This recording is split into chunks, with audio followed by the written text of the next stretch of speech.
Hey, all, welcome back to the Stuff About Money podcast. I am your co host, Erik Garcia, and this is a special mini series that I am recording with a guest co host, a friend of mine, Billy Wagner. Don't worry, y'all, Xavier is still with me. Billy owns an insurance agency down in Florida, and we wanted to explore this idea that insurance professionals are givers. My fifth pillar to building financial security is give to others. And Billy and I wanted to have engaging conversations with a diverse group of insurance professionals to hear their journeys of how they're creating legacies for their families and leaving a meaningful impact in their communities through generous acts. And we do all of that in under 12 minutes with each of our guests. So listen in and prepare to be inspired. We are so excited to have Erin Richardson with us. She has such a giving heart, and she's doing some amazing things, and we're excited to hear from her. Erin, if you could start out by sharing just kind of what was your inspiration or motivation for the giving heart that you have. Yeah. Well, thank you guys for having me. I appreciate you, selecting me to be a part of this. My motivations have changed over the years, obviously, as well as having access to different resources. But doing good things and doing good for others feels good, and it gives us purpose. It has always been a big part of both my husband's life and my life. We now are blessed that we have a platform that allows us to give back in many ways, and we're super grateful for that. Our favorite ways to give to others is to surprise and delight. We try to think outside the box and try to find ways to do something unexpected that will have an impact for people. We have a saying in our office to listen intently and respond creatively. So we not only make it a part of our personal lives to be philanthropical, but we encourage our team and our office to do the same.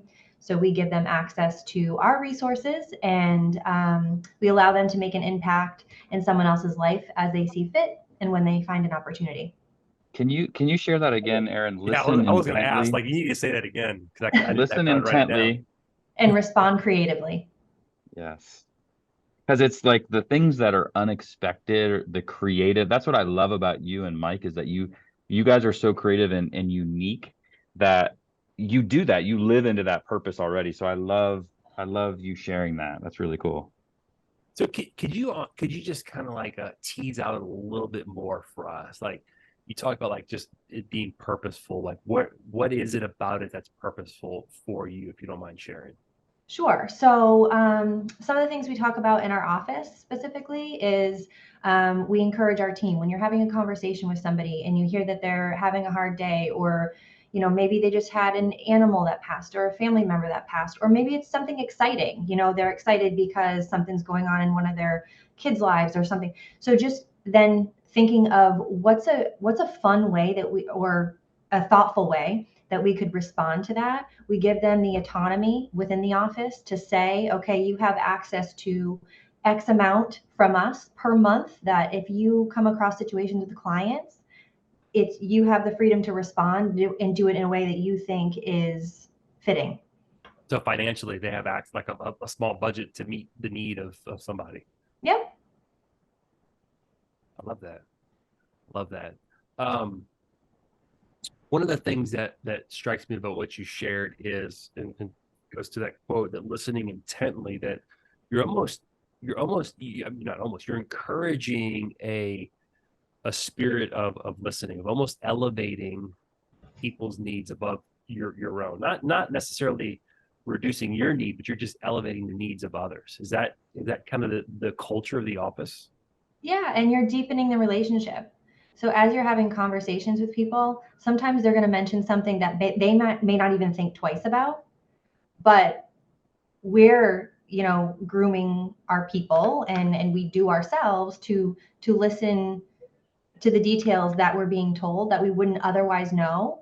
And if it's something that's meaningful to the person on the other end, we want to acknowledge that, and we'll do it in a way that, like I mentioned, when we follow up to bring it up again, whether it's with a note or whether it's with something else, it kind of catches them off guard and surprises them in a good way. Yeah, I had a business coach once, and he would say, "Do unexpected things at unexpected times for people." Right. That's how you can really build some deep relationships. What are Erin, what are some, so you shared about just some stuff that you do in your office and the culture in your office. Are there maybe some specific causes that are more meaningful to you that you and Mike support? We do. So we have only a few charities that we're really heavily tied to. We support many things within our local community for family and friends and things like that. But when it comes to pledging our time and our money, we only have a few that we support consistently, and that's very purposeful. Um, so, for example, the past several years, I've supported the mission of the Pan Mass Challenge. That is an annual 2-day bike ride. It starts in the central Massachusetts, and it goes to the tip of Cape Cod, and it's a total of just over 200 miles. The Pan Mass Riders raise money for Dana-Farber, which is the cancer center here in Massachusetts. Personally, I've been able to raise over $46,000 in the last 4 years for them. But collectively, the Pan Mass Challenge is the largest athletic fundraising event in the country. And it's raised more than 72 million towards cancer research and treatment. So it's right in our backyard. So it's really meaningful to me. We have all come face to face with some sort of cancer in some way. Several of our close family members have battled it. My motivation to raise money and support this annual event tends to change, unfortunately. For example, last year, my father-in-law had just passed from bile duct cancer. So he was really like my focus and my motivation last year. And it really does just make you put your head down and grind and think about the things that are important, while, remembering those people and supporting, a great cause. Our office hosts a charity bowling tournament every year for our referral partners and other local businesses. So we choose a charity that's important to us. It's called Tommy's Place. It's a vacation home for kids that are battling cancer. They have a super good mission over there, and it's so admirable. And he just opened another location with the support of the community and fundraising. So we support them. And then last summer, Mike had ran 55 miles from their Falmouth location, which is on Cape Cod, to our office in Hanover to just raise awareness of what Tommy's Place is, of their mission. And he was able to raise over $18,000 just from his run that he did in less than 12 hours or whatever it was. So that one's super, super important. And then the other one I would say that it's a pillar of ours that we support consistently is School on Wheels in Massachusetts. We coordinate a backpack drive in our community every year to collect new backpacks and school supplies for homeless children that are in our neighborhoods. And we've collected over 1,500 brand new backpacks to help with their mission and just provide confidence to these children. The average age of a homeless person in Massachusetts is 8 years old. They're in shelters, they're moving through the foster care system. So for us, being able to provide resources and brand new supplies to them as they're moved into different school systems and moved around, it just gives them confidence and it starts them off on the right foot. Yeah, I love that. I mean, you guys are so intentional, which is really, really cool. And you also you haven't even shared like a lot of the stuff you do with like the business community and supporting like the local businesses, and you tie it in to giving, which is so unique. And I think like other people need to hear that story. And this is kind of the main reason why we're doing this, is to get that out, right? It's like no one wants to share that kind of stuff because it seems self-serving, but it also like it needs to be shared because it's going to inspire other people, and there's a lot of good that can come from it. I wanted to ask you, is there anything that was unexpected that you experienced as a result of the giving that you guys are doing? I think there's been a lot of unexpected responses, because as you stated, we're not doing it for the notoriety of what we're out there doing. We're doing it because we want to do it. And we feel good about doing it. And it's something that is really meaningful. But we just really like to know that we interrupted someone's day with a nice gesture. But when people see that that's what you're about, it does build a level of trust around you, around your business. People view you differently. We attribute our efforts in giving to a lot of the recognition we've received locally, being featured in magazines, being on news channels, and then being guests on podcasts like this one. So thank you very much. But we've been recognized as a champion for our kids through the School on Wheels program and just different things. We've attracted a lot of good, like-minded people as a result.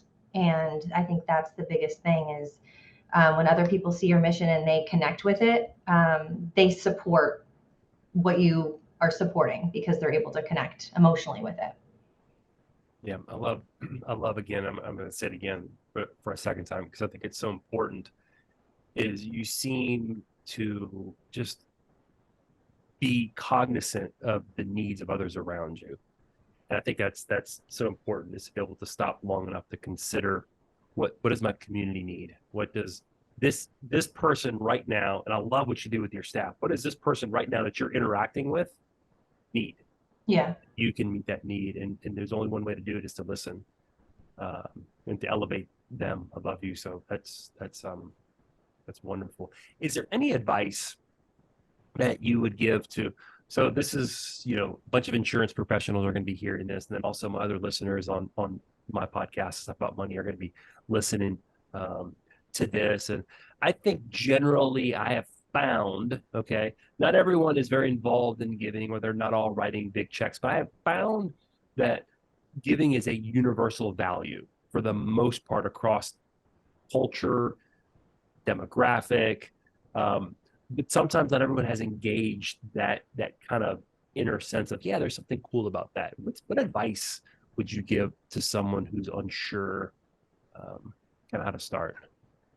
So, I mean, the three of us here and most of the people that are going to hear this, like I said before, we all now have a platform that allows us to do this, and it allows us to reach a wider audience. It allows us to involve our communities because we are, in the positions that we're in. So to get the support, to do the things that we're passionate about, my advice would be first to make sure that it's genuine. Choose something that you're really passionate about. One thing that we do see people do is hitch their wagon to anything and everything. And it seems like they're always supporting something new. And while that's very nice, it's really hard to know sometimes what they stand for. Educate people on why a certain cause is important to you. And again, that's going to help them connect to you, and it will make them want to support you while you're raising awareness and fundraising.